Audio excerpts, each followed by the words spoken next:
नमस्कार, खबरों का पंचनामा में आपका स्वागत है। मैं हूं आपके साथ अंशिका। हम लेकर आए हैं आपके लिए देश दुनिया की 5 बड़ी खबरें, जिनके विश्लेषण के लिए मेरे साथ स्टूडियो में मौजूद हैं कैपिटल टीवी के editor in chief doctor Manish Kumar. Doctor Manish, बहुत बहुत स्वागत। धन्यवाद। सबसे पहले रुक कर लेते हैं हेडलाइंस का। सचिन वाजे के घर से एनआईए को बरामद हुए दस्तावेज, मामले में अब परमवीर सिंह से हो सकती है पूछताछ। पीएम मोदी ने अपनी रैली में टीएमसी पर किए जमकर प्रहार, ममता बनर्जी के खेला होबे का विकास होबे से दिया जवाब। राकेश टिकैत ने फिर दी केंद्र सरकार को धमकी, कहा कानून वापस नहीं लिए तो ध्वस्त किए जाएंगे कंपनी के गोदाम। बंगाल में नहीं थम रहे राजनीतिक हिंसा के मामले, नंदीग्राम में टीएमसी बीजेपी की खूनी झड़प में चले बम लाठियां, बीजेपी कार्यकर्ता का फोड़ा सिर। पाकिस्तान फिर भारत से दोस्ती के लिए गिड़गिड़ाया, इमरान खान बोले पाकिस्तान से दोस्ती रखने पर भारत को होगा बड़ा आर्थिक फायदा।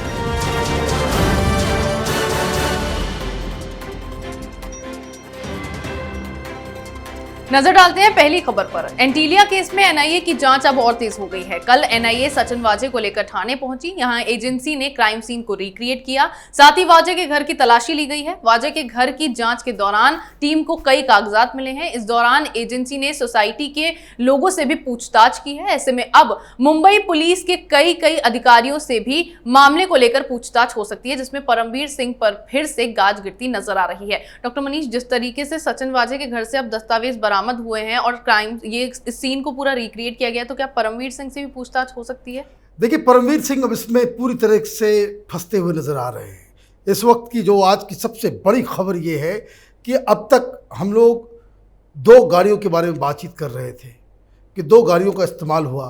फिर सचिन वाजे के पास से एक ब्लैक रंग की मर्सिडीज निकली, जिसमें से 6 लाख रुपए कैश को काउंट करने वाली, नोटों को काउंट करने वाली मशीन मिली और बहुत सारे और भी सबूत मिले हैं। लेकिन अब इस ब्लैक मर्सिडीज के बाद एक और भी गहरा खुलासा हुआ है कि सिर्फ एक ही मर्सिडीज वाजे नहीं लेकर के चलता था, एक दूसरी मर्सिडीज भी सामने आई है जो ब्लैक कलर की है। उसकी भी तहकीकात की जा रही है, वो एनआईए के कब्जे में आ चुकी है।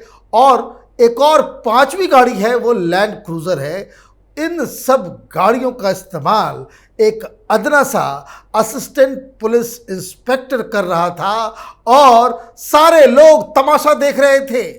ये कोई पॉकेट में छिपाने वाली चीज़ तो है नहीं। इतनी लग्जरियस गाड़ियों को वो बेधड़ल्ले से पुलिस हेडक्वार्टर लेकर के जाता था, आता था, अपनी टीम के साथ लेकर के घूमता था, पैसे काउंट करने वाली मशीन को लेकर के घूमता था। ये मुंबई में क्या हो रहा है? और इस सब चीज़ को लेकर के अब जो खबर ये आ रही है कि एनसीपी ने इस सचिन वाजे नाम के एक्स शिवसेना लीडर से बाकायदा दूरी बना ली है। गृह मंत्री अनिल देशमुख ने आज विस्फोटक बयान दिया।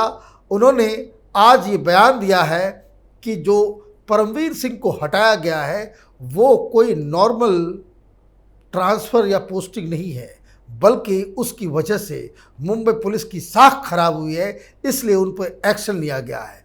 अब पता ये चल रहा है कि एनआईए बहुत जल्द परमवीर सिंह को बुलाने वाली है और उनकी सचिन वाजे से जो नज़दीकियाँ हैं उस पर तहकीकात करने वाली है। यानी कि जिस तरह से इस मामले में खुलासे हो रहे हैं, उसके बाद अब परमवीर सिंह से भी मामले में पूछताछ हो सकती है। वहीं प्रधानमंत्री नरेंद्र मोदी ने अपनी पुरुलिया रैली से बंगाल के चुनावी रण के घमासान को और तेज कर दिया है। रैली में उमड़े लोगों को संबोधित करते हुए प्रधानमंत्री ने तृणमूल कांग्रेस और मुख्यमंत्री ममता बनर्जी पर हमला बोला। इसके साथ ही टीएमसी प्रमुख के इस खेला होबे नारे पर प्रधानमंत्री ने तीखा प्रहार किया। पीएम ने कहा कि दीदी, ये खेला खेलने का वक्त नहीं है। दीदी बोले खेला होबे, बीजेपी बोले नौकरी होबे, विकास होबे, शिक्षा होबे, बीजेपी बोले खेला शेष, खेल खत्म होबे, विकास आरंभ हो गए। डॉक्टर मनीष, जिस तरह से प्रधानमंत्री मोदी ने ममता बनर्जी पर प्रहार किया है, क्या मायने हैं उसके? देखिए, वो तो प्रहार करने के लिए गए ही हैं, वो इलेक्शन कैंपेन में गए हैं और वो चाहेंगे कि किसी तरीके से ममता बनर्जी की जितनी गलतियां हैं उसको वो दिल लेकर के सामने आए। 2 बातें जो इंपॉर्टेंट है। एक, प्रधानमंत्री मोदी ने आज ममता बनर्जी के ऊपर कोई भी पर्सनल अटैक नहीं किया। पहली बात। दूसरी बात, जो उनके पैर को लेकर के वो जो सिंपैथी बटोरने की कोशिश कर रही है अपने कैंपेन के जरिए, और हर कैंपेन के अंदर वो जिस तरीके से प्रधानमंत्री मोदी के ऊपर, अमित शाह के ऊपर पर्सनल अटैक कर रही है, उसका जवाब प्रधानमंत्री मोदी ने नहीं दिया, बल्कि ममता बनर्जी जिन मुद्दों से इस पूरे इलेक्शन को दूर ले जाना चाहती हैं, जैसे कि कौन हिंदू है, कौन मुसलमान है, कैसे, आप देखिए कि ममता का पूरा कैंपेन है वो बंगाल की जनता के असल मुद्दों से दूर लेके जाने वाला कैंपेन है। प्रधानमंत्री मोदी ने आज यही काम किया कि इलेक्शन को वापस उन मुद्दों पर खींच के लेकर के आए जो बंगाल की जनता जिस पे वोट देना चाहती है, जैसे कि वहाँ जो भ्रष्टाचार है, जैसे कि वहाँ पे विकास नहीं है, नौकरी की समस्या है, डेवलपमेंट नहीं हुआ है, इंडस्ट्रियलाइजेशन नहीं हुआ है, इंफ्रास्ट्रक्चर नहीं है, इन सारे चीज़ों को लेकर के प्रधानमंत्री ने अपना भाषण दिया और उन्होंने एक ही शब्द में इस पूरा खेला होबे को नष्ट कर दिया, इस पूरे स्लोगन का, जब उन्होंने कहा कि ये जनता के जीवन के साथ खेल करने का वक्त नहीं है। ये खेला होबे राजनीति एक सीरियस एक काम है, इसमें खेल नहीं चलता है। और उसके जवाब में प्रधानमंत्री मोदी ने कहा कि विकास होबे, नौकरी होबे, शिक्षा होबे, हॉस्पिटल होबे। तो ये दो अलग अलग नैरेटिव है दोनों पार्टियों की। यानी कि प्रधानमंत्री नरेंद्र मोदी ने बंगाल के असल मुद्दों को उठाकर ममता बनर्जी का खेला होबे के नारे को एक बार में ही नष्ट कर दिया। वहीं किसान नेता राकेश टिकैत के सभी पैतरे फेल होते नजर आ रहे हैं। अब फिर एक बार टिकैत ने केंद्र सरकार को धमकी दी है। इस बार ये प्रदर्शनकारी अपनी मांगों को मनवाने के लिए कंपनी के गोदामों को निशाना बनाने की फिराक में है। टिकैत ने केंद्र सरकार को चेतावनी दी है कि यदि तीनों कानूनों को वापस नहीं लिया गया, आंदोलन की अगली कार्रवाई के तहत अब कुछ निजी कंपनियों के गोदामों को ये ध्वस्त कर देंगे। डॉक्टर मनीष, आंदोलन तो अब बचा नहीं है, राकेश टिकैत के सारे कैंपेन, आंदोलन सब कुछ तो फ्लॉप हो गया, फिर क्यों ये धमकी देते आ रहे हैं? ये धमकी इसलिए दी गई है कि वो निजी कंपनी से पैसे वसूल कर सकें। ये लोग का काम ही है ब्लैकमेल करना, निजी कंपनियों को डरा धमका करके उनसे पैसे छीनना। ये ब्लैकमेलर्स है, ये कोई नेता थोड़ी है। ये नेता होते तो कोई चुनाव जीता होता। ये सारे लोग चुनाव लड़के अपनी जमानत जब्त करवा करके घूम फिर के बैठ चुके हैं। अभी चुनाव का वक्त आया, चले गए ये बंगाल में जब जाते हैं तो ये कहते हैं भाई वो किसानों से हम बातचीत करेंगे। भाई बातचीत क्या करोगे, तुम्हारी भाषा कोई जानता नहीं, समझता नहीं। लेकिन इनकी चोरी तब पकड़ी गई जब वो वीडियो सामने आ गया कि एयरपोर्ट से बाहर निकलते ही वो एक टीएमसी की एमपी डोला सेन नाम की एमपी वो उनसे मिलती हैं, फूल देती हैं और ये कहती हैं कि आपके पूरे इलेक्शन महापंचायत का इंतजाम हमने नंदीग्राम में कर दिया है। मतलब आप टीएमसी द्वारा स्पॉन्सर्ड पंचायत कैंपेन में आप वहाँ अगर आप जाते हो तो आप किस बात के नेता हो, किस बात के लिए आप किसान और इन तीनों कानूनों के खिलाफ लड़ना चाहते हो? दरअसल ये सब पैसे खसोटने वाले उस तरह के नेता हैं जिनका पूरा धंधा ही ब्लैकमेलिंग का रहा है। यानी कि केंद्र सरकार ने जब इन किसान नेताओं की बात नहीं मानी तो अब ये केंद्र सरकार को धमकी देकर अपनी बातों को मनवाने पर आ गए हैं। वहीं पश्चिम बंगाल में बीजेपी और टीएमसी के बीच राजनीतिक हिंसा के मामले थमने का नाम नहीं ले रहे हैं। नंदीग्राम में फिर एक बार बीजेपी कार्यकर्ता पर हमला किया गया। हमले में कार्यकर्ता के सिर पर गंभीर चोट आई है, जिसके बाद कार्यकर्ता को अस्पताल में भर्ती करवाया गया है। ये हमला पेट्रोलियम मंत्री धर्मेंद्र प्रधान की रैली के दौरान हुआ। बीजेपी ने हमले का आरोप टीएमसी कार्यकर्ताओं पर लगाया है। इसके अलावा उत्तरी 24 परगना के जगदल में क्रूड बम से हमला हुआ है। इस हमले में एक बच्चे समेत बीजेपी के 3 कार्यकर्ता घायल हुए हैं। डॉक्टर मनीष, इस राजनीतिक हिंसा का कोई हल निकलेगा? क्या ये थमेगी या इसी तरह से आगे बढ़ती रहेगी? ममता बनर्जी ने कहा था कि खेला होबे, ये टीएमसी का खेल हो रहा है, यही तो वो करना चाह रही थी। सभ्य भाषा में वो खेला होबे कर रही थी, लेकिन वहाँ की जनता समझ रही थी कि ममता बनर्जी दरअसल कौन से खेल में पूरा दक्षता हासिल कर चुकी है उनकी पार्टी। तो ये अब खेला होबे चल रहा है। आप देखेंगे कि बम से हमला हो रहा है, जिस तरीके से भाटपाड़ा में अर्जुन सिंह के घर के आसपास 14 बम, आप ये समझिए ये तो सीरियल ब्लास्ट है। उस तरीके से हमले हो रहे हैं और हमला के बाद वहाँ की पुलिस की कार्य कुशलता देखिए कि ये लोग अपराधियों को पकड़ने के बजाय, जिन लोगों ने बॉम्ब मारा उसको पकड़ने के बजाय अर्जुन सिंह के ऊपर ही उल्टा केस कर दिया है।